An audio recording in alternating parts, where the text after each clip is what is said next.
La Revolución Francesa fue un acontecimiento social, ideológico, político y militar que tuvo lugar en Francia en 1789. Esta revolución está considerada como uno de los momentos más importantes de la historia. Así, es usada como momento divisor entre la Edad Moderna y la Edad Contemporánea. La Europa de esa época estaba dominada por monarquías absolutas, aunque ya con alguna influencia de la Ilustración. En esos sistemas políticos existía una clara división social, con la nobleza y el clero en la cumbre, solo tras el monarca, y un tercer estado compuesto por campesinos y la creciente burguesía en la parte baja de la pirámide. Precisamente fueron los burgueses los que lideraron la revolución. En un primer momento mantuvieron al rey Luis XVI en su puesto, aunque con competencias debilitadas. Después, el monarca fue ejecutado y el país se convirtió en una república. La revolución acabó afectando a todo el continente, con las monarquías absolutistas tratando de evitar el contagio a sus países. No obstante, sus ideales acabaron por alcanzar a todo el planeta, incluida Latinoamérica. El final de ese periodo se marca en el golpe de estado de Napoleón, hijo de la revolución. Antecedentes. La Revolución Francesa comenzó en 1789 con el estallido de todos los problemas sociales propios del antiguo régimen. Hasta llegar a ese momento, la sociedad francesa había ido transformándose, tanto en su composición como en sus relaciones económicas. El antiguo régimen. Los historiadores denominan el sistema político, social y económico previo a la Revolución Francesa como antiguo régimen. Al igual que la mayor parte de Europa, Francia estaba gobernada por una monarquía absoluta. En este tipo de gobiernos era el rey el que acumulaba todo el poder, sin limitaciones. En la mayoría de los casos, los monarcas afirmaban que su derecho a gobernar tenía origen divino. El rey era el encargado de dictar las leyes, declarar la guerra o la paz, crear impuestos o disponer de los bienes de los súbditos. No existía el concepto de libertad individual, ni tampoco la de conciencia o prensa. Sociedad. La sociedad del antiguo régimen estaba basada en estamentos rígidos. Por debajo del rey se encontraba el clero y la nobleza. Estas clases no tenían que pagar impuestos, además de otros privilegios sociales y económicos. En la base de la pirámide estaba el llamado tercer estado, compuesto al principio por los campesinos, artesanos y siervos. Sin embargo, en la época anterior a la Revolución, otra nueva clase social había comenzado a aparecer: la burguesía. En ella se enmarcaban individuos que habían logrado una buena posición económica mediante sus negocios, el comercio o la industria. La burguesía se encontraba legalmente dentro del tercer estado y por ello no gozaba de ningún derecho. Fueron sus componentes los que protagonizaron la revolución en busca de mejorar su situación social. De hecho, las revoluciones de la época, no solo la francesa, son conocidas como revoluciones burguesas. Economía. La economía francesa reflejaba los estamentos sociales. La riqueza pertenecía, especialmente la tierra, a la nobleza y al clero. En cambio, el tercer estado no tenía posesiones propias y estaba obligado a pagar impuestos.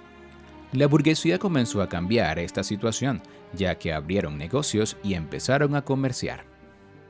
Causas de la Revolución Francesa. Fueron varios los factores que influyeron en la Revolución Francesa, tanto ideológicos como sociales, económicos y políticos. La Ilustración.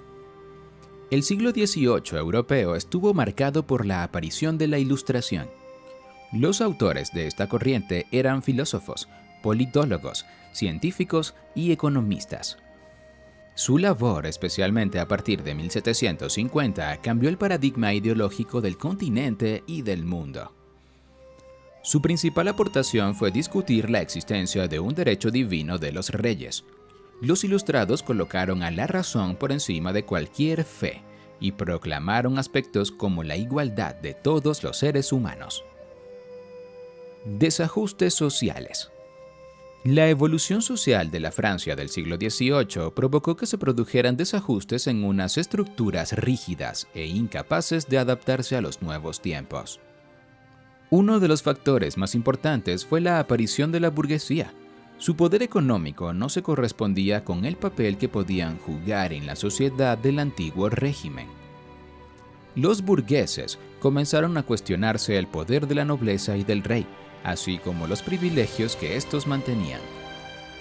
Por su parte, el campesinado, que vivía sujeto a la explotación de los señores, estaba llegando a un punto insoportable, cada vez más explotados y con peores condiciones de vida. En resumen, se trataba de una monarquía absolutista sin flexibilidad para adaptarse.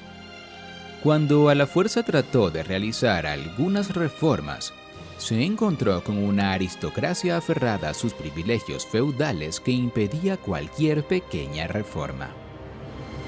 Crisis económica. Las malas cosechas que se produjeron en la década de 1780, así como la crisis agrícola, hicieron que todos los sectores económicos casi quedaran paralizados. La situación fue especialmente grave en el campo y en la ciudad. En los años previos a la Revolución se sucedieron motines y levantamientos populares provocados por la pobreza y el hambre. Factor desencadenante.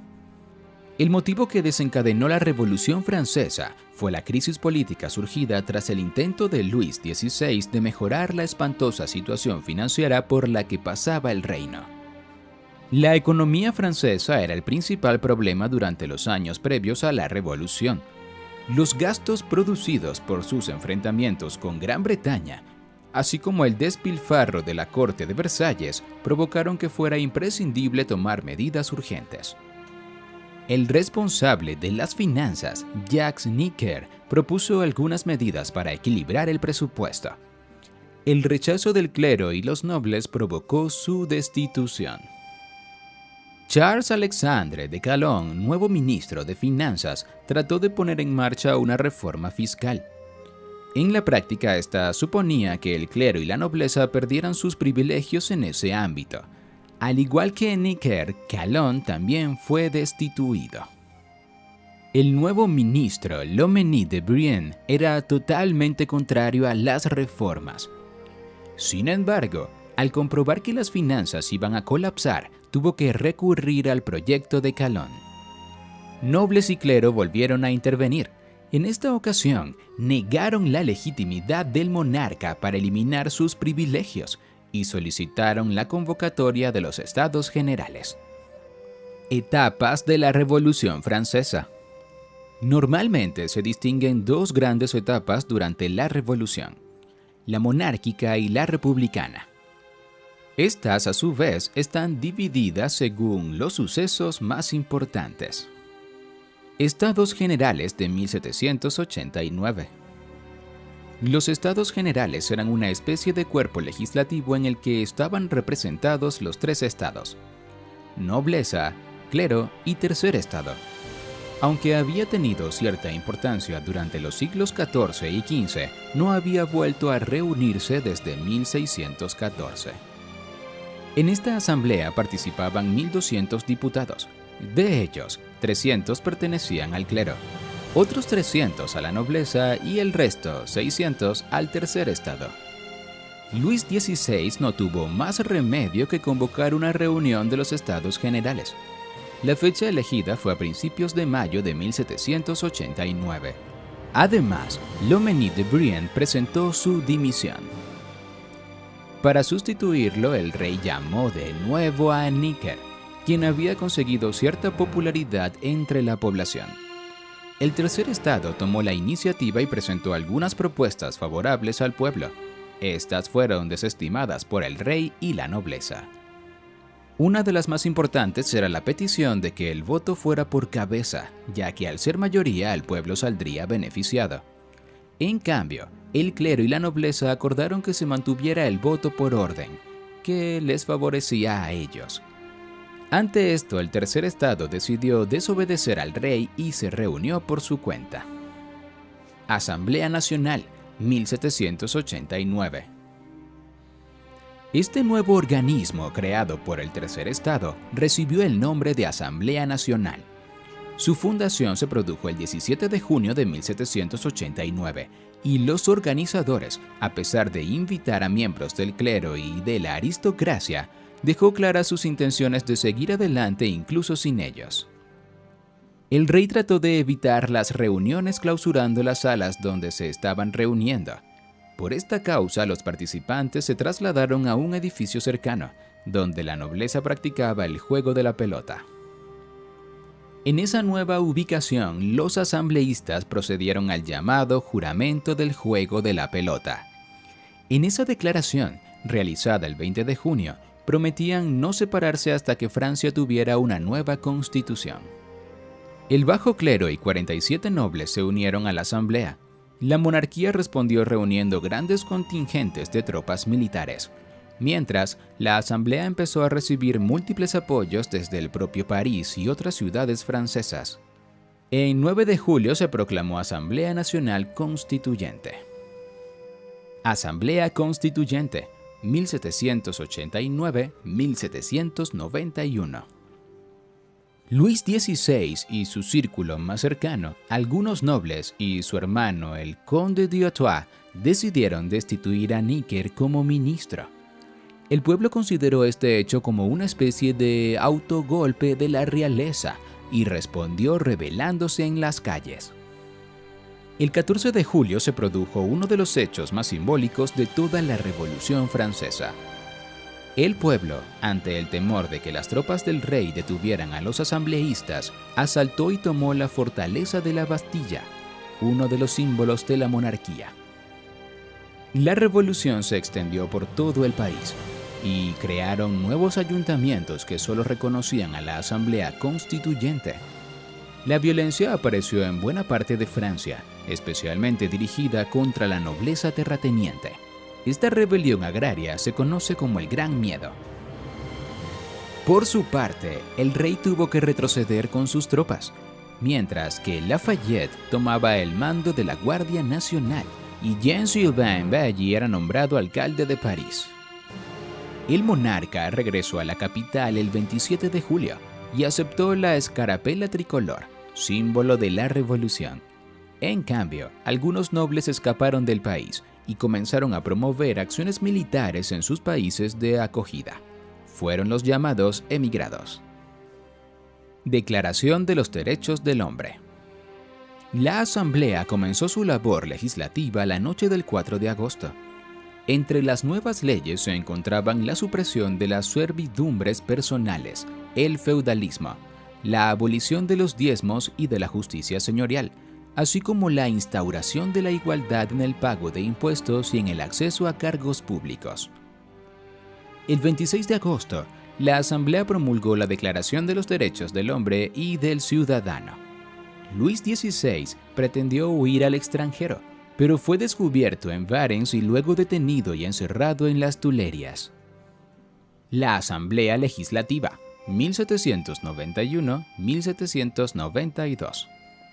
La Constitución de 1791, promulgada por la Asamblea, declaró a Francia como monarquía constitucional.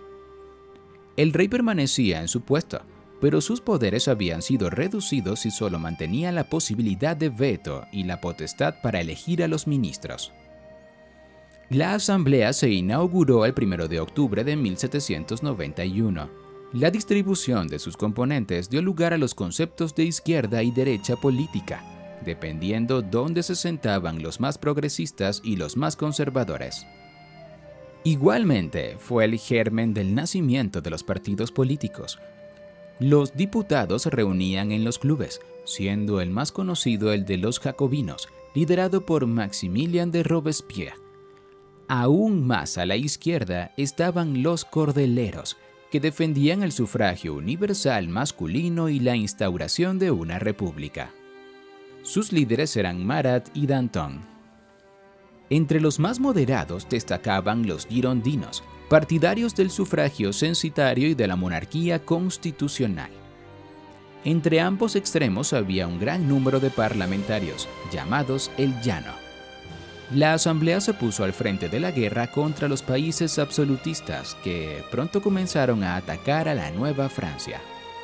Mientras, el monarca seguía preso en las Tulerias, desde allí conspiraba contra los revolucionarios. Primera República. El pueblo asaltó el Palacio de Tulerias el 10 de agosto de 1792. Ese mismo día, la Asamblea suspendió las funciones del monarca, derrocándolo de facto. El proyecto revolucionario se concentró en convocar elecciones para elegir un nuevo parlamento, al que llamaron Convención. En esos momentos, Francia estaba amenazada desde varios frentes. En el interior, los intentos de contrarrevolución, y en el exterior, por las monarquías absolutistas europeas. Ante esto, la Comuna Insurreccional sustituyó a la Asamblea como máxima autoridad del Estado. Esto se mantuvo hasta el 20 de septiembre, cuando se formó la Convención. Francia se convirtió en una república e instauró un nuevo calendario, en el que el 1792 pasó a ser el año 1. La Convención, 1792-1795. Los poderes en la nueva república se repartieron entre la Convención, que asumió el legislativo, y el Comité de Salvación Nacional, responsable del poder ejecutivo. Las nuevas autoridades decretaron el sufragio universal y condenaron a muerte a Luis XVI. La ejecución tuvo lugar en enero de 1793. Este periodo desembocó en la época del terror. Robespierre, líder jacobino, asumió el poder y ordenó detener y ejecutar a miles de supuestos opositores a la revolución. Entre las víctimas se encontraron antiguos revolucionarios como Marat o Danton, quienes se habían mostrado contrarios a Robespierre. Finalmente, la guillotina también alcanzó al propio Robespierre, ejecutado por sus enemigos de la Convención. El gobierno del terror estuvo conformado por 3 comités: el de la salvación pública, el de seguridad general y el tribunal revolucionario. El directorio, 1795-1799. En el año 3, o año tercero, 1795, la Convención promulgó una nueva constitución. En ella se creaba el directorio, un gobierno republicano moderado. Este gobierno estaba formado por el Poder Ejecutivo, a cargo del directorio de 5 miembros, y por el Poder Legislativo, ejercido por 2 consejos diferentes. Durante esa etapa, el principal problema para Francia venía desde el exterior. Las potencias absolutistas seguían tratando de acabar con la República, aunque sin lograrlo.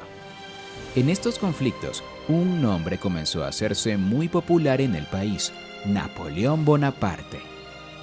Este militar, corso, aprovechó sus éxitos militares para el 18 de Brumario, 19 de noviembre de 1788, dar un golpe de Estado y establecer el consulado como nuevo órgano de gobierno.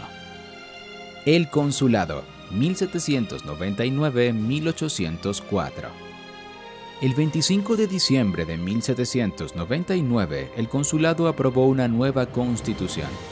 Esta establecía un régimen autoritario, con todo el poder en manos de Napoleón. En esa Carta Magna no había ninguna mención a los derechos fundamentales de los ciudadanos. Esa fecha es considerada por muchos historiadores como el fin de la revolución y el principio de una nueva etapa, en la que Napoleón acabaría por proclamarse emperador, 18 de mayo de 1804, y a conquistar buena parte de Europa. Consecuencias de la Revolución Francesa. Pocos acontecimientos históricos han tenido tantas consecuencias como la Revolución Francesa. Esta representó un antes y un después en la situación europea, al terminar con el antiguo régimen y propagar las ideas de la Ilustración. Nueva Constitución. La Constitución promulgada por la Asamblea Nacional supuso el fin de la monarquía absoluta y de las estructuras feudales. En la Carta Magna aparecían los principios de la monarquía constitucional, con el poder residiendo en el pueblo y no en el rey por la gracia de Dios. Además, la Constitución fue uno de los pilares para la Declaración de los Derechos del Hombre. Los ideales revolucionarios, libertad, igualdad y fraternidad, pasaron a ser los de las democracias más avanzadas. En grandes rasgos, la Declaración de Derechos del Hombre afirma la libertad de pensamiento de cada individuo, así como la igualdad de todos los ciudadanos ante la ley y el Estado. Separación entre la Iglesia y el Estado. Una de las consecuencias de la Revolución Francesa fue la separación entre la Iglesia y el Estado. Sus leyes establecían la primacía de lo civil sobre lo religioso, eliminando privilegios y poderes a las autoridades eclesiásticas. A esto se le unió la incautación de los bienes acumulados por la institución, que pasaron a pertenecer al Estado. Poder en manos de la burguesía. Una emergente clase social consiguió desplazar a la aristocracia de los puestos de poder, la burguesía. Aunque pertenecientes legalmente al tercer estado, los burgueses habían adquirido bastante poder económico gracias a sus negocios y al comercio. Además, al contrario que los campesinos, habían accedido a la educación, recibiendo la influencia de la Ilustración. Nuevo sistema métrico. Los revolucionarios llegaron con la intención de cambiar toda la sociedad, incluidos algunos aspectos en teoría menores. El calendario no llegó a cuajar, pero sí algunas reformas en los ámbitos científicos que se aplicaron al comercio. En 1799, los franceses introdujeron los patrones de metro y kilogramo, expandiéndose luego por toda Europa. Napoleón Bonaparte. Desde el punto de vista histórico, la revolución acabó con la llegada de Napoleón Bonaparte, aunque la figura del emperador no se entendería sin los ideales revolucionarios. Bonaparte implantó un imperio basado en su persona, pero pretendió llevar los ideales democráticos e igualitarios al resto del continente mediante la guerra. Sus conquistas tuvieron un gran impacto, expandiendo las ideas del nacionalismo, la Ilustración y la democracia por toda Europa. Ya hemos terminado con este tema. Espero que hayas disfrutado y aprendido mucho. Si te ha gustado, dale a like y suscríbete. Te deseo un feliz día. Hasta pronto.